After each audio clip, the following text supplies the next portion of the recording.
Gloire à Dieu. Nous vous saluons dans le précieux et merveilleux nom de notre Seigneur Jésus-Christ. Et nous bénissons le Seigneur pour vous tous qui êtes présentement connectés sur Impact TV et les réseaux sociaux.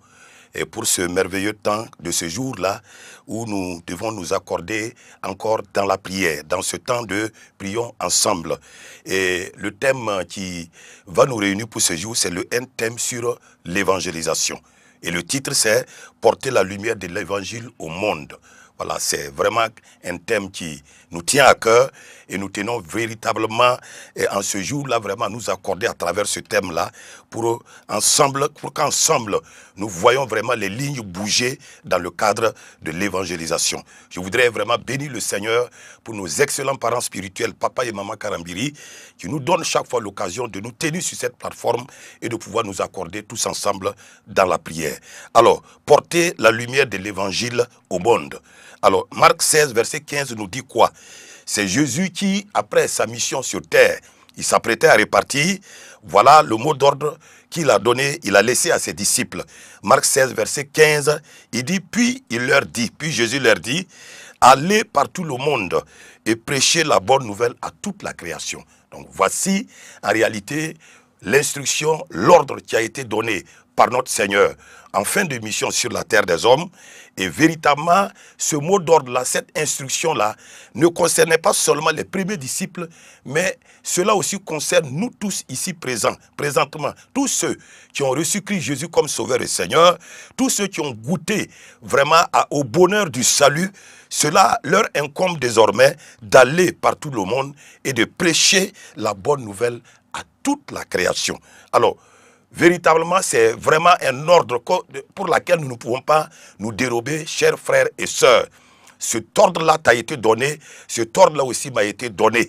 Et il est bon qu'aujourd'hui, nous nous apaisantissions sur ce mot d'ordre, sur cette instruction qui nous a été donnée par notre Seigneur avant de partir, et véritablement comprendre que nous avons une tâche primordial en tant que fils et filles de Dieu, oui, sur la terre des hommes. Alors, ensemble, nous allons élever la voix. Nous allons d'abord rendre grâce à Dieu, bénir le Seigneur pour cette grâce et cette faveur qu'il nous a donnée d'être sauvés, d'être des fils et des filles, comme il le dit dans Jean 1, verset 12, à tous ceux qui l'ont reçu, à tous ceux qui l'ont reçu, à tous ceux qui croient en son nom, elle leur a donné le pouvoir de devenir enfants de Dieu, lesquels ne sont nés ni de la chair ni du sang, mais de l'Esprit de Dieu. Alors aujourd'hui, nous allons ensemble élever la voix, nous allons rendre grâce à Dieu d'abord pour le salut qui nous a été accordé, pour la faveur qui nous a été donnée, de reconnaître Jésus-Christ comme Sauveur et Seigneur. Bénissons le Seigneur pour cela ensemble, au nom de Jésus-Christ. Excellent Père de grâce, Dieu de toute vie, et véritablement ce jour-là, nous voulons te rendre grâce, te dire merci pour le salut de nos âmes respectives. Merci pour la faveur et la grâce que tu nous as donné. Oui, non seulement de te rencontrer, mais de te reconnaître comme l'unique Sauveur et l'unique Seigneur de notre vie. Ô Seigneur, aujourd'hui nous te disons merci, nous te rendons grâce, c'est vraiment une reconnaissance que nous avons à ton égard pour cette faveur qui nous a été donnée. Merci Seigneur, sois béni pour cela au nom de Jésus-Christ de Nazareth. Alléluia. Alors, qu'est-ce que la parole de Dieu nous dit véritablement pour que nous puissions rentrer dans le vif de notre sujet de ce jour?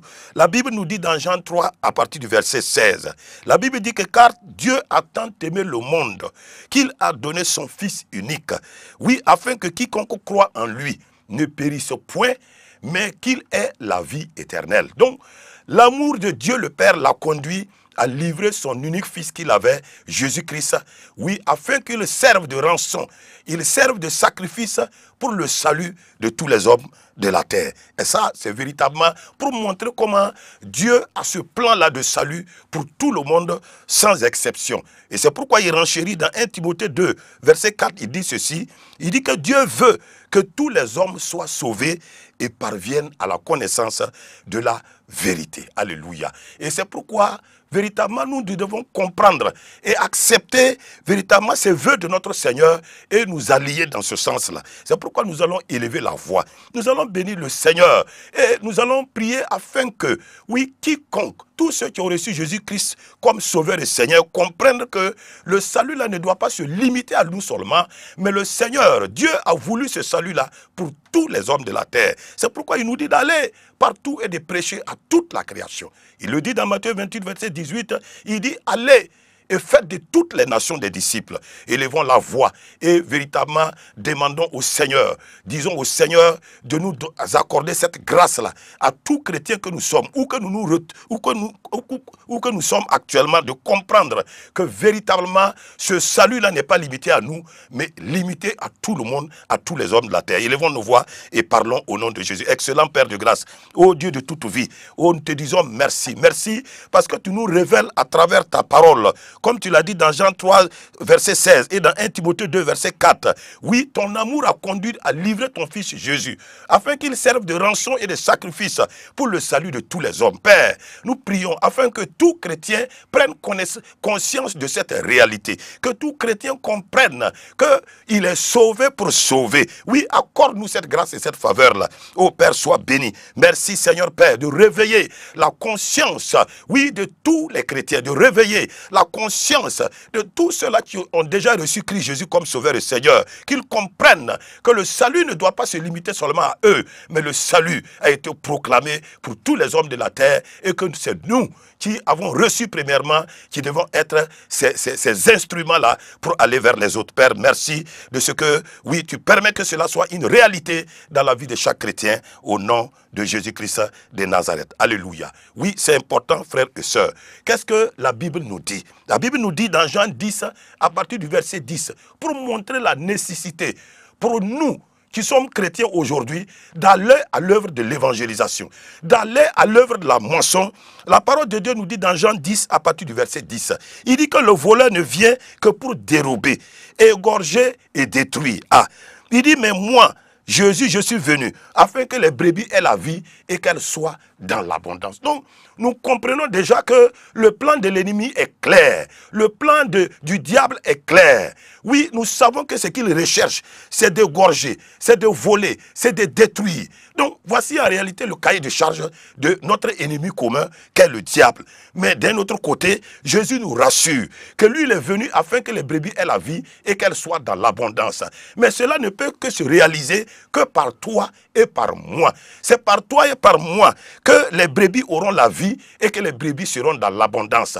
C'est nous qui sommes ces porte-paroles-là, oui, de notre Seigneur Jésus, qui n'est plus là physiquement sur la terre, mais en collaboration avec son esprit, cela devient possible, cela devient une réalité. Alléluia. Élevons ensemble la voix et demandons cette grâce-là en tant que chrétiens, oui, où que nous nous retrouvons, quel que soit le lieu, quelle que soit la nation, quel que soit le pays où nous nous retrouvons, que nous comprenons qu'en réalité, c'est nous les instruments, ce n'est pas quelqu'un d'autre. Élevons la voix et demandons cette grâce-là, que les consciences se réveillent par rapport à cela, que nous nous réveillons par rapport à ces vérités-là, au nom de Jésus-Christ. Excellent Père de grâce, ô Dieu de toute vie, ô ce matin, aujourd'hui encore, nous nous accordons et nous crions à toi.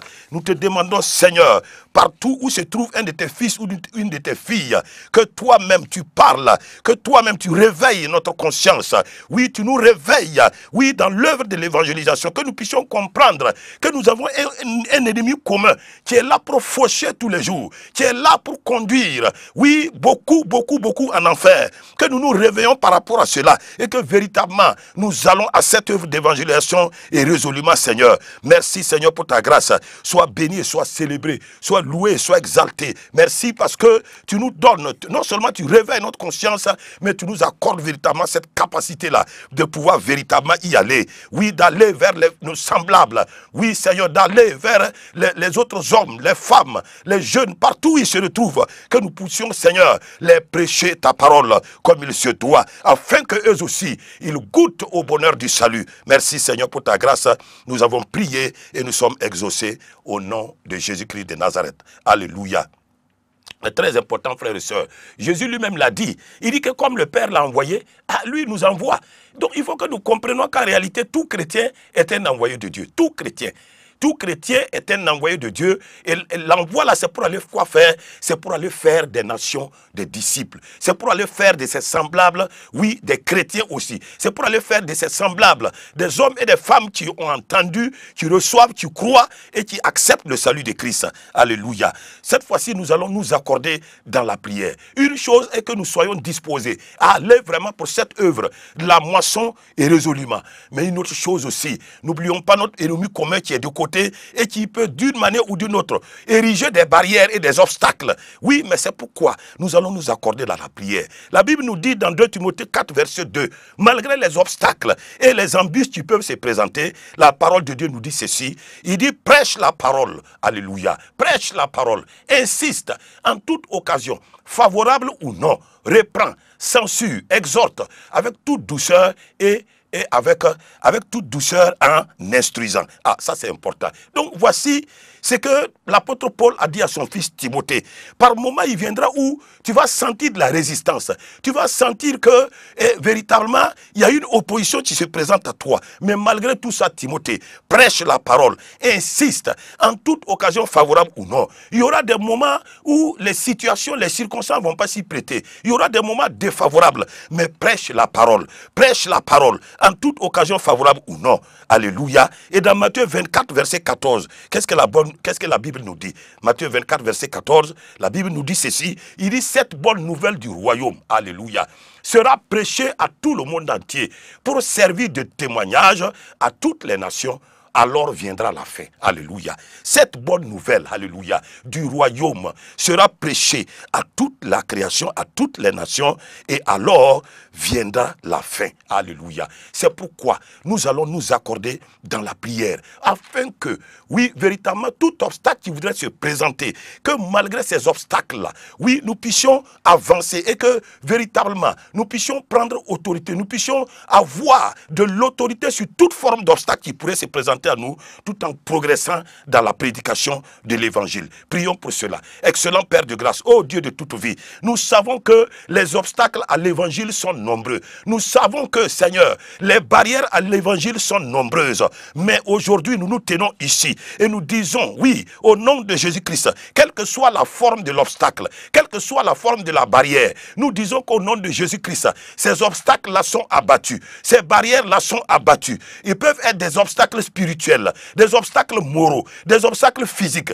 des obstacles même humains. Mais nous disons à partir de ce jour, dans la prière, nous repoussons toute forme d'obstacle. Oui, dans la prédication de l'évangile, dans la propagation de l'évangile de Jésus-Christ, nous repoussons les obstacles, nous chassons les obstacles au devant de nous. Nous enlevons toute forme d'obstacle et nous brisons, oui, toute forme d'obstacle au milieu de nous. Et nous disons à partir de maintenant que le chemin s'ouvre maintenant pour la parole, oui, pour chacun d'entre nous, partout où nous sommes. Nous disons que le chemin s'ouvre pour proclamer la Seigneurie de Christ dans les maisons, dans les rues, dans les ruelles, dans les kiosques, dans les hameaux, dans les départements, dans les villes. Oui, nous disons que les portes s'ouvrent au nom puissant de Christ Jésus. Père, merci pour ta grâce. Sois béni, sois célébré. Nous avons prié et nous sommes exaucés au nom puissant de Christ Jésus. Alléluia. Oui, c'est pourquoi, frères et sœurs, nous allons toujours poursuivre. Nous allons demander au Seigneur de nous donner la force et l'audace pour annoncer son évangile sans crainte ni honte, malgré les défis. C'est ça. Parce que quelquefois, le diable vient nous intimider. Et la plupart des chrétiens sont tombés dans ce piège de l'intimidation du diable. C'est pourquoi nous allons lire ce passage-là. La parole de Dieu dit dans 2 Timothée 1, verset 7. Qu'est-ce que la Bible dit par rapport à la proclamation de l'évangile, par rapport à l'évangélisation? La Bible dit, car ce n'est pas un esprit de timidité. Alléluia. Paul parle à son fils Timothée. Il dit que ce n'est pas un esprit de timidité que Dieu nous a donné, mais un esprit de force, d'amour et de sagesse. Alléluia. Oh, nous lisons aussi dans Romains 1, verset 16, pour compléter. Alléluia. Il dit, car, c'est Paul qui parle, lui-même Paul parle. Il dit, car je n'ai point honte de l'évangile. C'est une puissance de Dieu pour le salut de quiconque croit. Alléluia. Du juif premièrement, puis du grec ensuite. Il dit, car je n'ai point honte de l'évangile. C'est une puissance de Dieu pour le salut de quiconque croit. Alléluia. Oh, nous allons prier. Nous allons nous accorder dans la prière. Que les chrétiens comprennent, que tout chrétien comprenne que ce n'est pas un esprit de timidité que Dieu lui a donné, mais un esprit de sagesse, de force, d'amour et de force et de sagesse, nous allons nous accorder dans la prière, afin que, oui, ces éléments-là se manifestent puissamment dans la vie de certains chrétiens qui sont toujours assis, que véritablement l'esprit de force, l'esprit d'amour et de sagesse, l'esprit de compassion pour les âmes qui sont en train de se perdre, se manifeste puissamment dans leur cœur, et que véritablement, eux aussi se lèvent pour aller à l'œuvre, pour aller à la tâche. Au nom de Jésus, prions. Excellent Père de grâce, ô Dieu de toute vie, nous nous accordons aujourd'hui, oui, pour tous ceux-là qui sont toujours assis, pour toutes celles qui sont toujours assis, n'ayant pas encore compris que véritablement Dieu nous a sauvés pour sauver, Dieu nous a sauvés pour que nous partions vers les autres, oui, n'ayant pas compris que nous sommes la bouche de l'Éternel sur la terre, nous sommes ses mains et ses pieds. C'est pourquoi nous prions maintenant que tout esprit de timidité, tout esprit de nonchalance, de peur, oui, soit abattu dans la vie de ses frères et sœurs, au nom puissant de Christ Jésus. Oh, nous prions maintenant afin que l'esprit de force, l'esprit de sagesse, l'esprit d'amour soit puissamment manifesté dans les cœurs des chrétiens. Oui, l'esprit de compassion pour les âmes qui sont en train de se perdre se manifeste puissamment dans les vies des chrétiens, afin qu'ils comprennent qu'ils ont une mission primordiale sur la terre. Oui, c'est d'aller au salut des âmes, c'est de courir au salut des âmes. Oui, Père, c'est pourquoi je prie maintenant que toute forme de honte, oui, pour propager l'évangile, quitte la vie de ces chrétiens-là. Nous réprimons toute forme de honte dans la propagation de l'évangile, au nom puissant de Christ Jésus. Père, merci de ce que, Père, désormais, oui, nos frères et nos sœurs sont revêtus maintenant, oui, de cette puissance de force, d'amour, de sagesse et de compassion pour les âmes, au nom puissant de Christ Jésus. Ô Père, sois béni, sois loué, sois célébré, sois exalté, Père. Nous avons prié et nous sommes exaucés au nom puissant de Christ Jésus. Alléluia.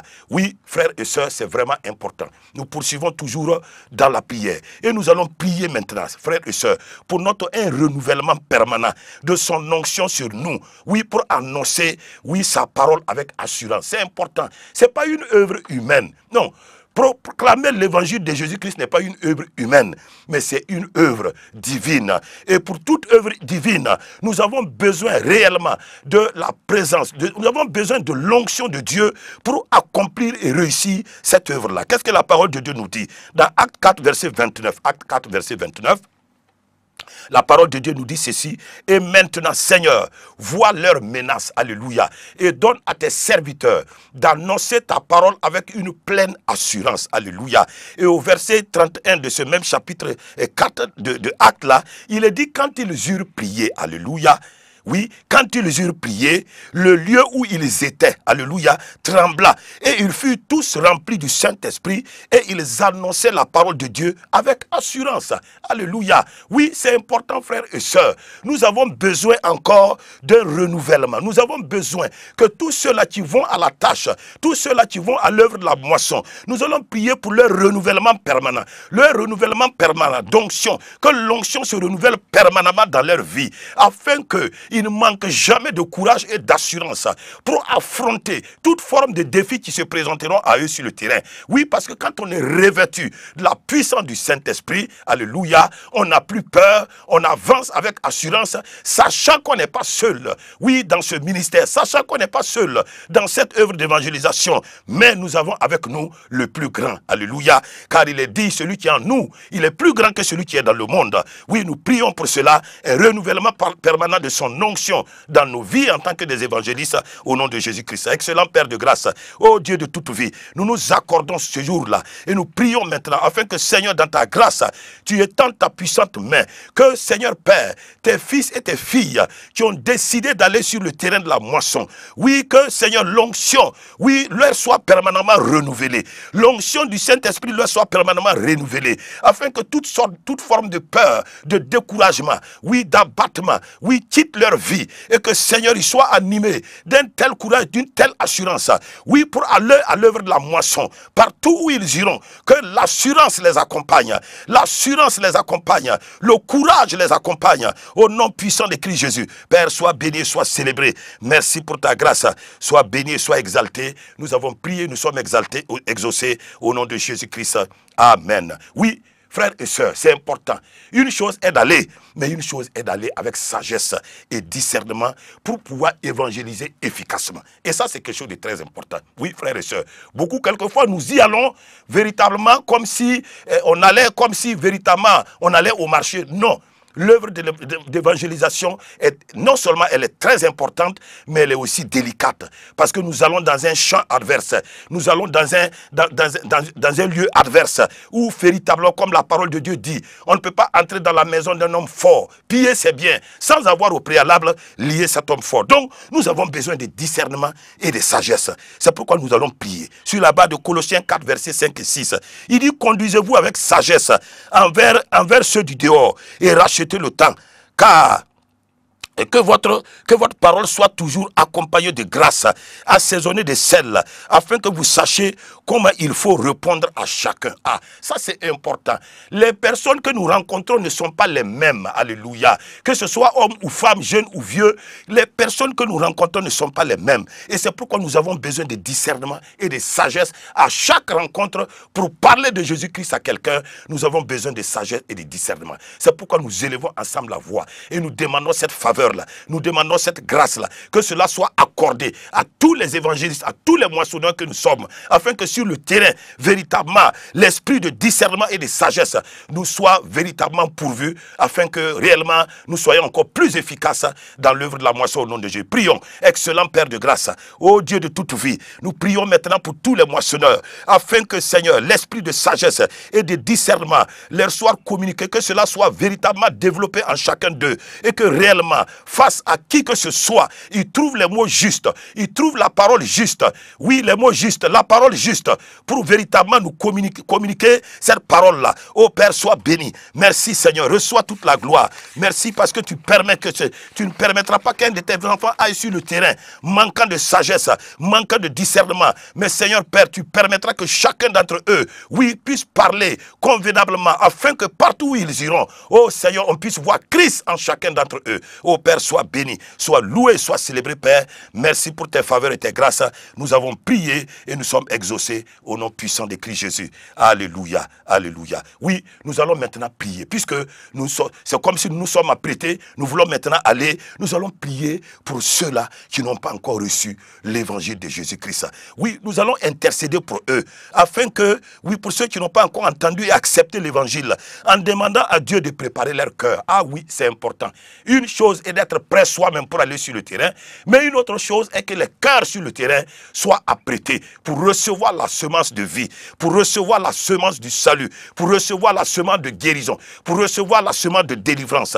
Et c'est pourquoi nous lisons dans 2 Corinthiens 4, verset 4, la parole de Dieu nous dit ceci, que pour les incrédules, oui, dont le Dieu de ce siècle a aveuglé l'intelligence, afin que ne vise pas briller la splendeur de l'évangile de la gloire de Christ, qui est l'image de Dieu. Alléluia. Oh, ça c'est important. Donc il y a des incrédules. Le diable cherche à voiler les hommes et les femmes, les jeunes et les vieux que nous approchons. C'est pourquoi nous allons prier maintenant, afin que Seigneur lui-même il dispose les cœurs de tous ceux vers qui nous allons aller, que véritablement tout voile qui pouvait les empêcher de recevoir cet évangile du salut, que ces voiles-là soient déchirés et que véritablement toute résistance soit abattue en chacun d'eux. Oh, prions pour cela au nom de Jésus. Excellent Père de grâce, oh Dieu de toute vie, nous te recommandons maintenant toutes ces personnes-là vers qui nous allons aller. Cela peut être les membres de nos propres familles. Cela peut être, Seigneur, oui, nos voisins dans les quartiers. Oui, cela peut être nos collègues dans les services. Cela peut être, Seigneur, oui, les hommes dans les marchés.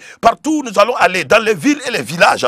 Nous prions que toi-même tu disposes les cœurs. Dispose leurs cœurs favorablement à l'écoute de ta parole, à l'écoute de l'évangile. Et que leurs cœurs soient réceptifs à ta parole, Seigneur. Nous prions afin que, Seigneur, dans ces cœurs-là, tout voile qui pouvait les empêcher d'entendre véritablement ta parole et de recevoir cette parole-là, oui, comme une parole de salut, que ces voiles-là soient déchirés. Le voile de l'incrédulité soit déchiré. Le voile du doute soit déchiré. Le voile du raisonnement soit déchiré sur la vie de toutes ces personnes-là. Et nous prions, Seigneur Père, oui, aujourd'hui, afin que toi-même, oui, tu disposes leur cœur partout où ils sont. Oh, dispose leur cœur. Quand nous allons nous approcher, Seigneur, quand un de tes fils ou de tes filles va s'approcher, Père, oh, qu'il puisse trouver un écho favorable. Père, sois béni, sois loué, sois exalté. Merci pour tes faveurs et tes grâces.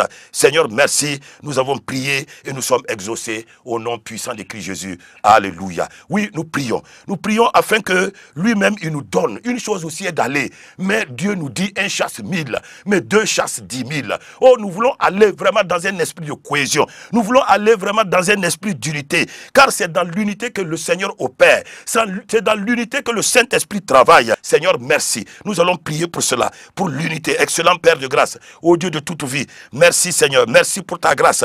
Merci pour ta faveur de nous unir, de nous donner, Seigneur, de parler le même langage. Donne-nous de parler le même langage, Seigneur. Donne-nous de parler le même langage sur le terrain. Ô Père, béni sois-tu. Sois loué, sois célébré, sois exalté, sois magnifié. Merci pour tes faveurs au nom de Jésus-Christ. Oui, nous prions maintenant pour terminer. Nous allons plaider le sang de Jésus, le sang de la grâce, sur partout où nous allons aller. Que le sang de Christ parle en faveur de chaque moissonneur, partout où il est là, qu'il puisse aller et revenir en paix et dans la joie au nom de Jésus. Excellent Père de grâce, Dieu de toute vie, nous te recommandons maintenant tous les moissonneurs, à partir de ce jour-là, partout où ils vont aller, que dans ta grâce, toi-même Seigneur, tu le couvres de ta présence, qui est le sang de ton Fils Jésus, qu'il soit sécurisé, et que partout où ils seront, que le sang de Christ parle en leur faveur, et que dans leurs allées et venues, oui Père, ils expérimentent ta paix et ta quiétude. Père, sois loué, sois célébré. Merci Seigneur pour tes hauts faits. Merci parce que nous avons l'assurance qu'à partir de maintenant, nous allons entendre de bonnes nouvelles sur le terrain parce que tu es le Dieu. Lorsqu'on crie à toi, tu nous exauces et cela pour ta gloire. Sois béni Père au nom de Jésus-Christ. Nous avons prié, nous sommes exaucés. Amen. Oui, mon frère et ma soeur, merci d'avoir pris de ton temps pour véritablement prendre part à ce temps de prière d'aujourd'hui et que toute la gloire soit à notre Dieu. La Bible dit que celui qui arrose est arrosé, que la rosée du ciel véritablement descende sur toi et que tout dans ta vie soit pourvu pour la gloire du Seigneur. Soyons tous bénis au nom de Jésus. Amen, amen, amen. Shalom.